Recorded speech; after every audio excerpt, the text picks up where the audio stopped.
नमस्कार मैत्रिणो, मकर संक्रांतीच्या तुम्हाला खूप खूप शुभेच्छा।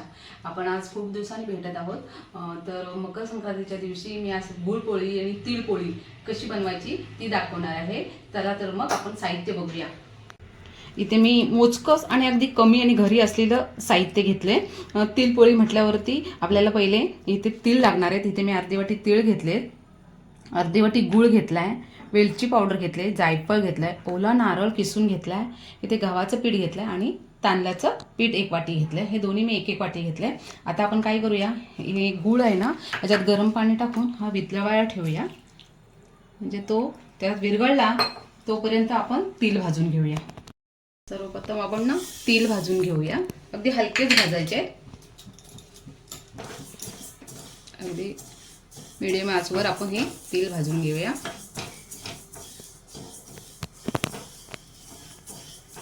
अगदी अर्ध्या मिनिटातच आपले तीळ छान भाजून झाले, तडतडायला लागले। तर त्याच्यात मी आता तांदळाची पिठी टाकणार आहे। गॅस अगदी मंद करायचा आहे आणि गव्हाची पिठी घेतली, हे अगदी हलकंसं गरम करते।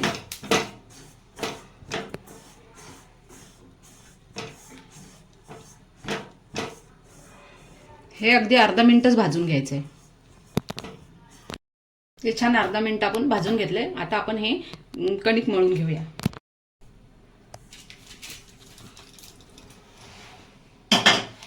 आता ह्याच्यात चवीनुसार मीठ टाकायचंय आणि आपण खोबरा घेतलं होतं, ओलं खोबरं नारळ घेतला होता, ती अर्धी वाटी घेते मी।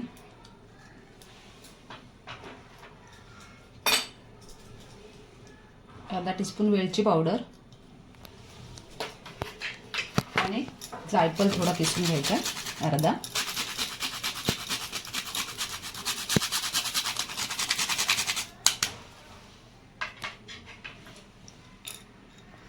व्यवस्थित असं एकत्र करून घ्यायचं आणि आपण जो गूळ विरघळायला ठेवला होता तो आपला गूळ छान विरघळलाय। आता आपण ह्याची छान कणिक मळून घेऊया। लागल तशी अशी घट्ट कणिक मळून घेऊया। अगदी इथे मगाशी आपल्याला रवा दाखवायचा राहून गेलं, तर हा मी 1 चमचा रवा टाकलाय। अगदी त्याला क्रिस्पीपणा येतो म्हणून छान असं मऊ असं मळून झालंय। आता आपण त्याचे मस्तपैकी तिळपोळ्या करायला घेऊया। आपण मस्तपैकी ह्याच्या तिळपोळ्या बनवूया। तुम्हाला आवडतील तेवढ्या साईजच्या तुम्ही ठेवा। थोडंसं लाटताना पिठी घ्या तांदळाची, म्हणजेच खाली चिपकणार नाही।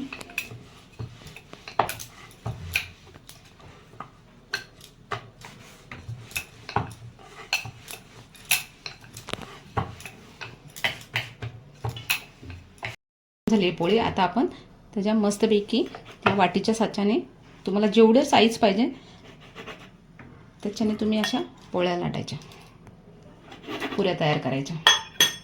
बघा असे सारखे तीळ दिसतात की नाही, छान लागते ही खायला पण। इथे मी कढईत तेल तापत ठेवले, आता ते मस्तपैकी तापलंय।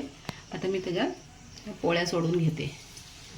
मीडियम ठेवायची, जास्त फास्ट तेल नाही, म्हणजे गरम नाही करायचं, आता त्या करपून जातात लगेच।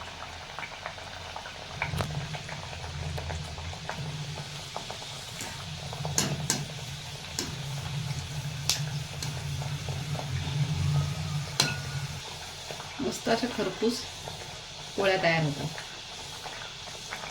खाताना पण छान अशा खुसखुशीत लागतात।